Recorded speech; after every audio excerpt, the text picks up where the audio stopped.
گو کہ بہت زیادہ عرصہ نہیں گزرا تھا، بس 5 سال پہلے کی ہی بات تھی۔ پھر بھی آسیہ کو ڈھنگ سے یاد نہیں تھا کہ ڈاکٹر شیرازی سے ان کی ملاقات کب، کہاں اور کن حالات میں ہوئی تھی۔ البتہ یہ اچھی طرح یاد تھا کہ وہ پہلی بار سامنا ہونے پر ہی آئندہ کی بات کرنے لگے تھے۔ پہلے کچھ جھجک کر اور گھما پھرا کر اپنی خواہش کا اظہار کیا تھا، پھر ایک دم صاف لفظوں میں کہہ گئے تھے، میں آپ سے دوبارہ بلکہ بار بار ملنے کا متمنی ہوں۔ ان کی شخصیت میں جانے کیسا سحر تھا کہ آسیہ نہ کرتے بھی ہاں کر گئی تھی۔ پھر چند ماہ ہی دونوں محبتوں کے حسین رہ گزر پر ہمیشہ ساتھ چلنے کی باتیں کرنے لگے تھے۔ یہ دوریاں مقدر ہو گئیں۔ آسیہ کے لیے راشد خان کا پرپوزل آیا تو انہوں نے پریشان ہو کر ڈاکٹر شیرازی کو بتایا، اور ڈاکٹر شیرازی نے اسی روز گھر میں اپنی والدہ سے آسیہ کا ذکر کرتے ہوئے اپنی اس خواہش کا اظہار بھی کیا کہ وہ آسیہ سے شادی کرنا چاہتے ہیں۔ ان کی والدہ کو یوں تو کوئی اعتراض نہیں ہوا، لیکن جب یہ معلوم ہوا کہ آسیہ مستبد طبقے سے، عام سے گھرانے سے تعلق رکھتی ہے، تو انہوں نے اس چوکھٹ پر جانے سے صاف انکار کر دیا، اور شیراز جنہوں نے کبھی والدہ کے سامنے سر اونچا کر کے بات نہیں کی تھی، ان کے صاف انکار پر اگر خاموش نہیں رہ سکے تھے تو انہیں قائل بھی نہیں کر سکے تھے۔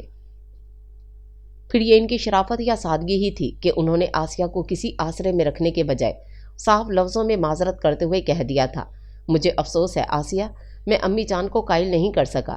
میں تمہیں انتظار کرنے کے لیے بھی نہیں کہہ سکتا، کیونکہ میں جانتا ہوں کہ 10 برس بعد بھی میں تمہارا نام لوں گا تو امی انکار ہی کریں گی، اور میں اگر ان کی مرضی کے خلاف کوئی قدم اٹھانے کی جرت رکھتا بھی ہوں تب بھی مجھے معاف کرنا کہ میں اپنی ماں کو ناراض نہیں کر سکتا۔ اور آسیہ نے لبوں تک آنے سے پہلے ہی سارے شکووں کا گلا گھونٹ دیا تھا، کیونکہ وہ مکافات عمل پر یقین رکھتی تھی۔ جانتی تھی کہ اگر آج وہ ایک بیٹے کو ماں کے خلاف کھڑا کرے گی تو کل خود ان کے ساتھ ایسا ہو سکتا ہے۔ یوں جس خاموشی سے دونوں ایک دوسرے کی زندگی میں آئے تھے اسی خاموشی سے نکل گئے تھے۔ یہ نہیں تھا کہ دل رویا نہیں، مچلا نہیں، یہ سارے سانحے دل پر گزرے، لیکن دل کو سمجھانا ناممکن بھی نہیں تھا۔ یوں آسیہ نے جو راشد خان کے پرپوزل پر پریشان ہو کر اماں کو شیرازی کے بارے میں بتا کر انتظار کرنے کو کہا تھا، ایک بار پھر اسی طرح سر جھکائے ہوئے بولی تھیں، اماں ڈاکٹر شیرازی کا انتظار فضول ہے، آپ چاہیں تو راشد کے گھر والوں کو ہاں کہہ دیں۔ پھر راشد خان کے سنگت رخصت ہو کر آسیہ وہ شہر ہی چھوڑ گئیں۔ سال میں ایک آدھ بار راشد کو چند دن کی چھٹی ملتی تو وہ اپنے ساتھ انہیں اماں ابا سے ملانے لے آتے تھے۔ زندگی میں اگر مکمل طور پر طمانینت نہیں تھی تو کوئی اتنی بے اطمینانی بھی نہیں تھی۔ گھرداری میں مصروف ہو کر وہ کافی کچھ فراموش کر چکی تھی۔ شادی کے چوتھے سال اللہ میاں نے جہاں انہیں ایک بیٹے سے نوازا، وہاں چند دن بعد صاحبان چھین لیا، اور آسیہ کی سمجھ میں نہیں آ رہا تھا کہ برسوں بعد سنی گود بھر جانے کی خوشی منائے یا سرننگا ہو جانے کا ماتم کریں۔ اسی حالت میں دوبارہ اماں کی دہلیز پر آئیں تو ہفتوں کبھی سنی کو دیکھ کر ہنستیں اور کبھی خلاؤں میں تکتے ہوئے رویا کرتی۔ اماں کو جوان بیٹی کا دکھ مارے ڈال رہا تھا، ابا کی کمر مزید دوہری ہو گئی تھی، ایسے میں بھیا ہی تھے جنہوں نے سب کو سہارا دیا اور آسیہ کو خاص طور سے سنی کا احساس دلاتے ہوئے کہا کہ انہیں سنی کے لیے زندہ رہنا ہے۔ پھر وقت خود بڑا مرہم ہے، آہستہ آہستہ ہی صحیح درد کے الاؤ سے نکال ہی لایا۔ زندگی کچھ معمول پر آئی تو اماں کو ایک بار پھر آسیہ کی فکر ہوئی۔ کوئی اتنی زیادہ عمر بھی نہیں تھی ان کی، بلکہ ان کے ساتھ کی کافی لڑکیاں تو اب تک کنواری بیٹھی تھیں۔ اماں ان کے اپنے ثانی کے لیے چاہتی تھی کہ کوئی شریف خاندان کا بندہ ہو جو سنی کے سر پر بھی دستے شفقت رکھ سکے، اور اس دوران ایک رشتہ آیا تھا جو ویسے تو ٹھیک ٹھاک تھا، لیکن اس کی پہلی بیوی روٹھ کر میکے بیٹھی ہوئی اور اماں کوئی رسک لینے پر تیار نہیں ہوئی۔ ان کا کہنا تھا روٹھے ہوئے کبھی بھی مان سکتے ہیں، اور ایسی صورت میں آسیہ کے لیے خاصی مشکلات کھڑی ہو جاتیں۔ پھر اب ڈاکٹر شیرازی کی والدہ آئی تھیں، اور اگر جو آسیہ اب تک کنواری بیٹھی ہوتیں تو اماں ان سے ضرور پوچھتیں کہ پہلے جس چوکھٹ پر آنا انہوں نے گوارا نہیں کیا تھا اس پر اب کیسے چلی آئیں، لیکن اماں مجبور تھیں کہ بیٹی نہ صرف بیوہ بلکہ گود میں بچہ بھی لیے ہوئے تھی۔ پھر بھی انہوں نے اپنی واحد شرط ان کے سامنے ضرور رکھ دی تھی کہ بچہ آسیہ کے ساتھ رہے گا۔ اگر شیرازی بچے کو محبت کے ساتھ قبول کرتے ہیں تو ٹھیک، ورنہ وہ دوبارہ یہاں آنے کی زحمت نہ کریں۔ پھر آسیہ سے زیادہ اماں کو ڈاکٹر شیرازی کی والدہ کے دوبارہ آمد کا انتظار رہا، اور جب تک وہ آ نہ گئیں اماں مسلسل یقین اور بے یقینی کی فضاؤں میں ڈولتی رہی تھیں۔ پتہ نہیں کیوں انہیں یقین تھا کہ آسیہ ڈاکٹر شیراز کے ساتھ بہتر زندگی گزار سکیں گی۔ اور بچے کے لیے بھی کوئی مسئلہ نہیں ہوگا۔ بہرحال شیراز بچے کے سر پر دست شفقت رکھنے کو تیار تھے، اور پھر کیونکہ دونوں طرف عقد ثانی والی بات تھی اس لیے کوئی خاص دھوم دھڑکا نہیں ہوا، بس خاص عزیزوں کو بلایا گیا، اور یوں آسیہ ڈاکٹر شیرازی کی سنگت رخصت ہو کر ان کے گھر آ گئی۔ یہاں بھی ان کا کوئی خصوصی استقبال نہیں ہوا، بہت خاموشی سے انہیں شیرازی کے کمرے میں پہنچایا گیا۔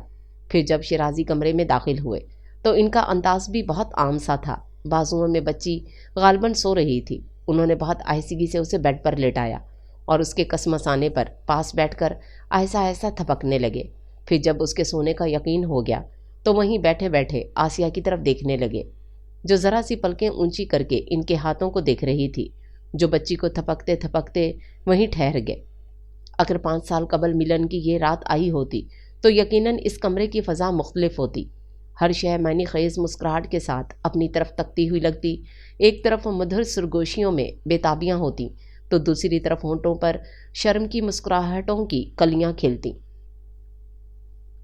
لیکن اب ایک جامد خاموشی، دونوں اپنی اپنی جگہ حیران، کیا کہیں کیا سنیں، نہ بے تابیاں نہ بے قراریاں۔ دو اجنبی بھی جب ایجاب و قبول کے مراحل سے گزر کر اس مقام تک آتے ہیں تو اجنبی نہیں رہتے، اور یہاں الٹا حساب تھا کہ اجنبی نہ ہوتے ہوئے بھی اجنبی بن رہے تھے۔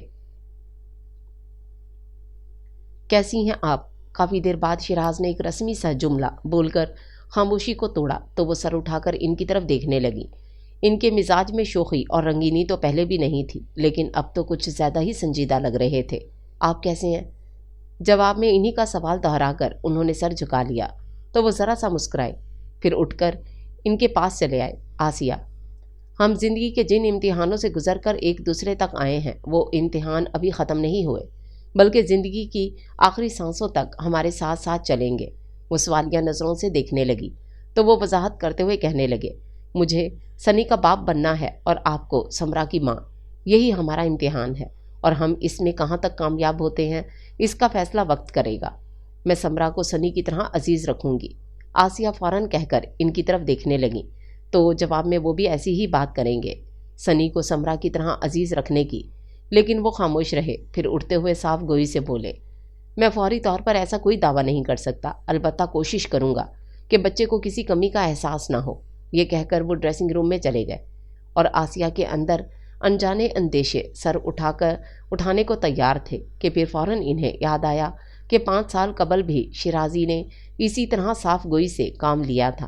انہیں کوئی جھوٹی آس دلانے کے بجائے صاف لفظوں میں کہہ دیا تھا کہ وہ کبھی بھی امی کو قائل نہیں کر سکیں گے۔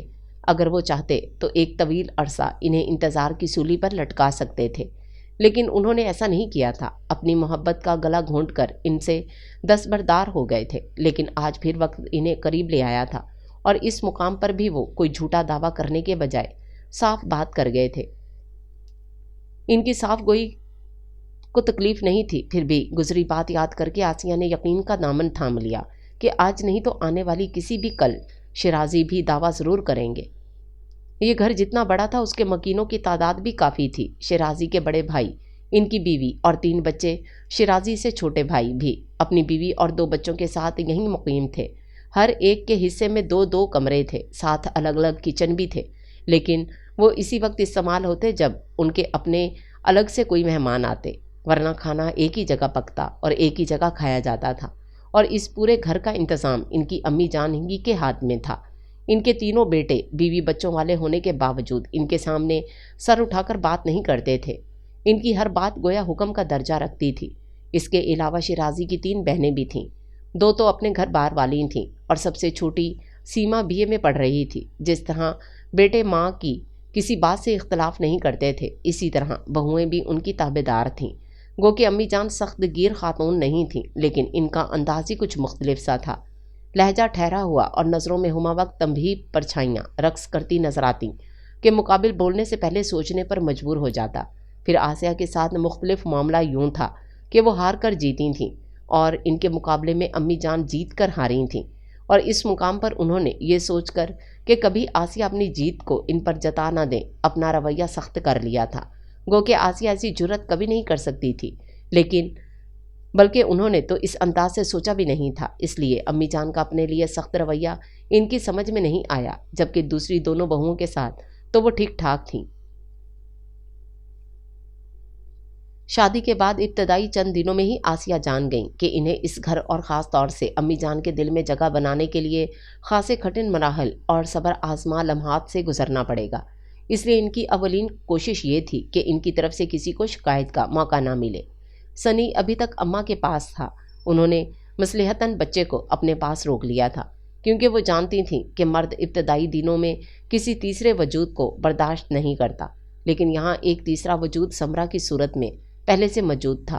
گو کہ سمرا زیادہ تر امی جان کے پاس رہتی تھیں، لیکن جیسے ہی شراز کلینک سے آتے وہ پاپا پاپا کرتی ہوئی ان کی گود میں چڑھ جاتی۔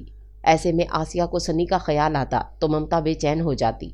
ویسے بھی شادی کو 15 دن ہو گئے تھے اور وہ چاہتی تھی سنی کو اپنے پاس لے آئیں، اور یہ بھی خواہش تھی کہ اس کے لیے شراز خود ان سے کہیں، اور کہنا تو دور کی بات، وہ تو یوں انجان سے تھے جیسے بچے کے وجود سے یکسر لا علم ہوں، اور خود سے کہنا آسیہ کو بڑا عجیب سا لگ رہا تھا۔ کئی بار اس ارادے سے بات شروع کی کہ سنی کو لانے کی بات کرے گی، لیکن ہر بات پتہ نہیں کیوں بات لبوں تک آتے آتے رہ گئی۔ پھر ایک دن امی جان کو جانے کیسے خیال آیا، انہیں بلا کر کہنے لگیں، تم بچے کو اپنی ماں کے پاس چھوڑے ہوئے ہو، آخر کیوں؟ آسیہ کے پاس اس کیوں کا جواب نہیں تھا، اس لیے خاموشی سے سر جھکا لیا۔ کیا تم سمجھتی ہو کہ اس کے لیے یہاں جگہ نہیں ہے؟ نہیں، آسیہ گھبرا کر بولی، کیا نہیں؟ میرا مطلب ہے کہ میں ایسا نہیں سمجھتی، بلکہ میرا خیال ہے بچے کے لیے اس گھر کے علاوہ گھر والوں کے دلوں میں بھی میری سوچ سے بڑھ کر گنجائش ہے۔ پھر وہ اب تک وہاں کیوں ہے؟ مجھے آپ کی اجازت درکار تھی۔ اپنے تئیں آسیہ انہیں معتبر کر رہی تھیں، لیکن انہیں شاید اس مستبد طبقے کی لڑکی کی طرف سے دی گئی معتبری ضرورت نہیں تھی۔ لہجہ نرم کرنے کے بجائے مزید سخت کرتے ہوئے وہ کہنے لگیں، اجازت کیسی، جبکہ تم تو اسے نکاح میں اپنے ساتھ لکھوا کر لائی تھی، اور اس لحاظ سے ہم اسی وقت اس کی پرورش کرنے کے پابند ہو گئے تھے۔ آسیہ کا دل چاہا وہ اسی وقت انہیں اس پابندی سے آزاد کر دیں اور کہیں مجھ میں اتنی ہمت ہے کہ میں اپنے بچے کی خود پرورش کر سکوں، لیکن پھر یہ گھر، یہ صاحبان اور بقول اماں کے اب آسیہ کے لیے اس سے ہٹ کر کہیں جائے بنا نہیں تھی۔ پھر ابھی انہیں یہ مان بھی حاصل نہیں تھا کہ وہ روٹھیں گی تو کوئی مناتے مناتے ہارے گا، اس لیے دکھ کے احساس کو اندر ہی اندر دباتے ہوئے بولی، یہ آپ کی اعلیٰ ظرفی ہے امی جان کہ میرے بچے کے سر پر دست شفقت رکھ رہی ہیں، اگر آپ کہیں تو میں آج ہی اسے لے آؤں۔ ہاں، امی جان نے گویا احسان کیا۔ وہ شکریہ کہتے ہوئے ان کے کمرے سے نکل آئی۔ پھر شام میں کلینک جاتے ہوئے شراز انہیں اپنے ساتھ لیتے گئے، اور واپسی میں وہ سنی کو اپنے ساتھ لے آئیں۔ سال بھر کا سنی اتنے دن ممتا سے دور رہ کر کملا سا گیا تھا۔ انہیں اپنے بچے پر بری طرح پیار آیا۔ تمام راستے اسے سینے سے چمٹائے رکھا، اور گھر آ کر بھی کتنی دیر اس میں لگی رہی۔ جب اس کے سونے کا وقت ہوا تو اسے گود میں لیے تھپکنے لگیں۔ شرازی نے کمرے میں آتے جاتے بہت خاموشی سے انہیں دیکھا، پھر جب اپنی جگہ پر لیٹے تو کہنے لگے، تمہارا بچہ تو ابھی بہت چھوٹا ہے، میرا خیال تھا سمرا کے برابر ہوگا۔ نہیں، ابھی پچھلے مہینے ہی تو یہ 1 سال کا ہوا ہے۔ اس کے باپ نے اسے دیکھا ہے یا نہیں؟ میرا مطلب ہے وہ اس کی پیدائش سے پہلے یا… شرازی انہوں نے ٹوک دیا، پھر کچھ دیر خاموش رہنے کے بعد کہنے لگیں، یہاں آتے ہوئے میں اپنی گزشتہ زندگی کو وہیں چھوڑائی تھی، بلکہ دفن کرائی تھی، اس لیے نہیں کہ اس میں کوئی کمی تھی یا محرومی تھی، بلکہ آئندہ زندگی کی بہتری کے لیے۔ آپ مرد ہیں، اپنی مرحومہ بیوی کو اللہ علی الاعلان یاد کریں گے تو اسے آپ کی اس کے ساتھ وفاداری تصور کیا جائے گا، بلکہ لوگ مثالیں بھی دیں گے۔ اس کے برعکس میرے ہونٹوں پر اگر کبھی بھولے سے بھی میرے مرحوم شوہر کا نام آ گیا تو اسے میری آپ کے ساتھ بددیانتی قرار دیا جائے گا، اس لیے کہ میں عورت ہوں اور ساری مجبوریاں عورت ہی کے نصیب میں لکھی ہوئی ہیں۔ لیکن یہ مت بھولیے گا کہ میں ایک ماں بھی ہوں، اور ماں بنتے ہی عورت ساری مجبوریوں، ساری محرومیوں کو شکست دینے کا حوصلہ پیدا کر لیتی ہے۔ کیا کہنا چاہتی ہو تم؟ شراز تکیہ اونچا کر کے خود بھی اونچے ہو کر بیٹھے اور بغور ان کی طرف دیکھنے لگے تھے۔ میں آپ کو بتانا چاہتی ہوں کہ میں نے اس لیے شادی نہیں کی کہ میں بچے کی پرورش نہیں کر سکتی تھی، بلکہ اس لیے کی کہ بچہ کسی محرومی کا شکار نہ ہو۔ ابھی یہ بہت چھوٹا اور معصوم ہے، اس بات سے یکسر لا علم ہے کہ اس کا باپ کون ہے، اور میرا دوبارہ اتنی جلدی شادی کر لینے کا مقصد ہی یہ ہے کہ جو شخص اس کے سامنے آئے گا یہ اسے ہی اپنا باپ سمجھے گا۔ اگر میں صرف اپنے بارے میں سوچتی تو ہو سکتا ہے اگلے 10 سال تک مجھے شادی کا خیال نہ آتا، لیکن اس وقت بچہ کسی دوسرے شخص کو مشکل ہی سے قبول کرتا اور اس کی شخصیت 2 حصوں میں تقسیم ہو جاتی، اور ایسا میں نہیں چاہتی تھی۔ اور اب تم کیا چاہتی ہو؟ میرے پاس اس بچے کے لیے کوئی لمبے چوڑے مطالبے نہیں ہیں، میں تو صرف اتنا چاہتی ہوں کہ ابھی جو آپ نے اسے تمہارا بچہ کہا تو آئندہ ایسی غلطی مت کیجیے گا۔ یہ ہمارا بچہ ہے، ہم دونوں کا۔ جس طرح سمرا ہماری بچی ہے۔ اچھا، وہ ہلکے سے ہنسے۔ اگر میرے منہ سے انجانے میں کوئی غلط بات نکل گئی ہے تو اسے اس سے اپنے طور پر اندازے لگانا مت شروع کر دو۔ یہ واقعی ہمارا بچہ ہے۔ تم نے یہ کیسے سوچ لیا کہ میں ایک معصوم سے بچے سے کوئی عداوت رکھوں گا؟ آسیہ ان کی بات سن کر قدرے نادم ہوئی، پھر کہنے لگیں، آج امی جان مجھے جتا رہی تھیں کہ انہوں نے بچے کی ذمہ داری قبول کی ہے۔ دیکھو آسیہ، شیرازی پوری طرح اٹھ کر بیٹھ گئے۔ امی جان کی بات مت کرو، ان کے بارے میں یہی کہوں گا کہ تم بس ان کی بات سن لیا کرو، لیکن مجھے لگتا ہے وہ مجھ سے خوش نہیں ہے۔ یہ محض تمہارا وہم ہے، ورنہ ایسی کوئی بات نہیں۔ وہ قدرے توقف کے بعد کہنے لگے، تمہیں یہاں ایڈجسٹ ہونے میں کچھ وقت لگے گا، پھر بھی کوئی دشواری پیش آئے تو پلیز میری خاطر۔ آسیہ، مجھے بس آپ کا ساتھ چاہیے۔ شیرازی، پھر کوئی بھی دشواری نہیں رہے گی۔ اپنی بات کے جواب میں کیا سننا چاہتی ہو؟ شیرازی نے خوبصورت مسکراہٹ کے ساتھ نظریں اس پر جما دیں تو وہ ان کی طرف دیکھے گئی۔ کیا کہتی کہ جو سننا چاہتی تھی وہ تو ان کی نظریں کہہ ہی رہی تھیں۔ آسیہ چاہتی تھی کہ سمرا ان سے مانوس ہو جائے۔ وہ حقیقتاً اسے اپنی ممتا کی چھاؤں میں لینا چاہتی تھیں، لیکن پتہ نہیں کیوں امی جان اسے زیادہ تر اپنے پاس رکھتیں۔ اس کے چھوٹے موٹے کام بھی خود ہی کیا کرتی تھیں۔ کئی بار آسیہ نے خود سے بڑھ کر کہا، لا یہ میں کر دوں، لیکن امی جان نے صاف منع کر دیا۔ پھر جب سمرا اسکول جانے لگی تب شاید صبح والی بھاگ دوڑ امی جان سے نہ ہو سکی اور سمرا کو یونیفارم وغیرہ تھما کر آسیہ کے کمرے میں بھیج دیا۔ آنٹی، مجھے تیار کر دیں، سمرا نے پہلی بار انہیں مخاطب کیا بھی تو آنٹی کہہ کر انہوں نے حیران ہو کر شیرازی کی طرف دیکھا، پھر سمرا کو گود میں اٹھا لیا۔ بیٹا، آنٹی نہیں، میں تمہاری ممی ہوں۔ نہیں، بچی نے سر کو زور سے نفی میں سر ہلایا۔ دادی جان نے کہا ہے آپ آنٹی ہیں۔ اچھا، آسیہ نے مزید کچھ کہنے کا ارادہ ترک کر دیا کیونکہ وہ جان گئی تھیں کہ امی جان کی بات سے کوئی اختلاف نہیں کر سکتا۔ بہرحال انہیں دکھ ضرور ہوا تھا، اس لیے بہت خاموشی سے سمرا کو تیار کیا، پھر اپنے ساتھ لے جا کر ناشتہ کرایا۔ اتنے میں اس کی اسکول وین آ گئی، اسے بھیج کر دوبارہ کمرے میں آئیں تو اسی خاموشی سے شیرازی کے کپڑے نکال کر استری کرنے لگیں۔ شیرازی نے نہ صرف ان کی غیر معمولی خاموشی کو محسوس کیا بلکہ سبب بھی جان گئے تھے۔ وہ کپڑے استری کر کے کمرے سے جانے لگی تھی کہ شیرازی پکار کر کہنے لگے، سنو، چھوٹی چھوٹی باتوں کو اپنے آپ پر طاری مت کیا کرو۔ انہوں نے شاکی نظروں سے دیکھا۔ سمرا تمہیں آنٹی کہے یا ممی، اس سے کیا فرق پڑتا ہے؟ کیا واقعی اس سے کوئی فرق نہیں پڑتا؟ میرے خیال سے شیرازی کندھے جھکا کر رہ گئے۔ مجھے واقعی کوئی فرق نہیں پڑے گا شیرازی، لیکن سمرا کو ضرور پڑے گا۔ اس کے ساتھ ہی وہ کمرے سے نکل گئیں۔ پھر یہ ان کی محبت تھی کہ سمرا چند دنوں میں ہی ان سے مانوس ہو گئی، نہ صرف صبح کے وقت بلکہ اسکول سے آنے کے بعد بھی زیادہ تر ان کے گرد منڈلاتی رہتی، اور یہی بات امی جان کو پسند نہیں آئی۔ حالانکہ انہیں خوش ہونے کے ساتھ مطمئن ہو جانا چاہیے تھا کہ آسیہ اپنی اولاد کی طرح اس سے محبت کر رہی تھی، اس کا خیال رکھ رہی تھی، لیکن شاید وہ آسیہ کی اہمیت تسلیم کرنا چاہتی تھی، نہ ہی انہیں سرخرو دیکھنا چاہتی تھیں۔ غالباً ان کا خیال تھا کہ آسیہ سمرا کے ساتھ سوتیلی ماؤں جیسا سلوک کرے گی تو انہیں ٹوکنے کا موقع مل جائے گا، لیکن جب ایسا کوئی موقع ہاتھ نہیں آیا اور نہ ہی ان کے بار بار منع کرنے کے باوجود سمرا آسیہ کے گرد منڈلانے سے باز آئی، تب وہ ان دونوں کے درمیان فاصلہ پیدا کرنے کے لیے اور طریقے سوچنے لگی۔ خاصی حکمت عملی سے کام لیا تھا انہوں نے کہ سانپ بھی مر جائے اور لاٹھی بھی نہ ٹوٹے۔ جب آسیہ نے ایک بیٹے کو جنم دیا تب وہ شیرازی سے کہنے لگیں، میرا خیال ہے سمرا کو مری کانوینٹ میں داخل کروا کر وہیں ہاسٹل میں اس کی رہائش کا انتظام کر دو۔ شیرازی تو کیوں سوچتے رہ گئے، جبکہ آسیہ کے لبوں سے بے اختیار پھسل گیا، کیوں امی جان؟ میں تمہاری وجہ سے کہہ رہی ہوں، 3 بچوں کو سنبھالنا خاصا مشکل ہوگا۔ سمرا اسکول جانے والی ہے، تم چھوٹے کو دیکھو گی یا؟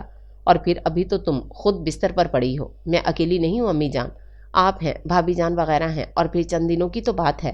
چند دنوں کی بات نہیں ہے، امی جان کا لہجہ جیسے ہی بدلا، شیراز نے آسیہ کو خاموش رہنے کا اشارہ کیا، پھر امی جان سے کہنے لگے، اگر آپ یہی مناسب سمجھتی ہیں تو ٹھیک ہے، سمرا کو مری کانوینٹ میں داخل کروا دیتا ہوں۔ ہاں، سمرا کے لیے یہی بہتر ہے، امی جان نے کہا اور کمرے سے نکل گئیں تو آسیہ شیراز پر نظر جماتے ہوئے نفی میں سر ہلانے لگیں۔ نہیں شیرازی، سمرا کے لیے یہ بہتر نہیں ہے، آپ اس معصوم بچی کو کیوں خود سے الگ کر رہے ہیں؟ یہ امی جان کا حکم ہے، ٹھیک ہے، لیکن سمرا بھی آپ کی اولاد ہے۔ امی جان کا حکم مانتے ہوئے آپ کو سمرا کی ذات سے نظریں نہیں چرانی چاہیے۔ ان کی خاموش رہنے پر کہنے لگیں، اس گھر میں پہلی عورت نہیں ہوں جس کی گود میں تیسرا بچہ آیا ہے، مجھ سے پہلے 2 عورتیں اور ہیں جنہوں نے سال سال پر بچے پیدا کیے ہیں، ان کے تو کسی بچے کو ہاسٹل نہیں بھیجا گیا، پھر ہماری بچی کو ہم سے الگ کرنے کا حکم کیوں سنایا گیا ہے؟ پلیز آسیہ، شیرازی کو جھنجھلا گئے، مجھے ان باتوں میں مت الجھاؤ۔